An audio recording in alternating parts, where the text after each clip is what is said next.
Nasa state of war ng Ecuador laban sa mga teroristang grupo.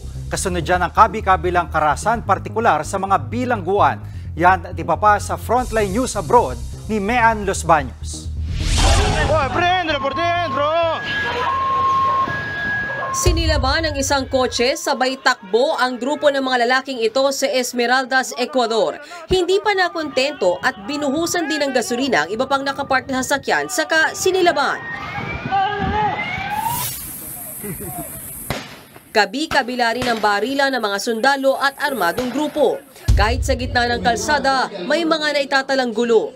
Dahil sa tumitinding karahasan at sunod-sunod na rayot sa mga bilangguan sa Ecuador, nagdeklara na ng 2 buwang state of emergency sa buong bansa. Nagkasa na rin ang counter-strike operation. Naglagay ng mga checkpoint at nagdeploy ng karagdagang sundalo at pulis para maibalik ang kaayusan sa bansa. Pero tutol ang ilang grupo sa ipinatutupad na state of emergency. Nitong Martes lang nang salakayin ng mga armadong lalaki ang studio ng isang TV station habang naka-live broadcast.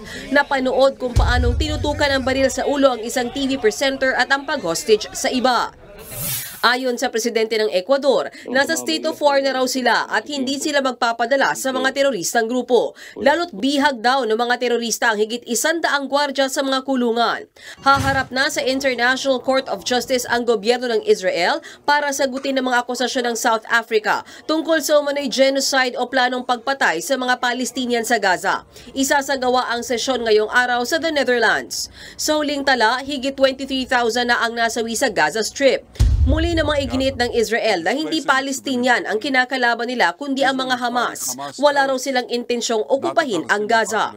Muli namang umatake ang grupong Houthi mula Yemen sa mga barkong dumaraan sa Red Sea. Sa pagkakataong ito, naval forces ng Amerika at UK ang tinarget nila. Ayon sa Amerika, nagpakawala raw ng higit 20 drone at missile ang Houthi pero naharang nila yan.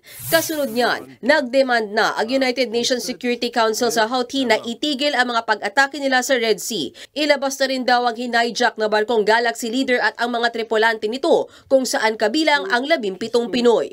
Nagbabalita mula sa Frontline, Mean Los Baños, News 5. Mga kapatid, Lucy Cruz Valdez po, maging maalam at may pakialam sa mga napapanahong balita sa bansa. Tumutok at mag-subscribe sa News 5 social media pages.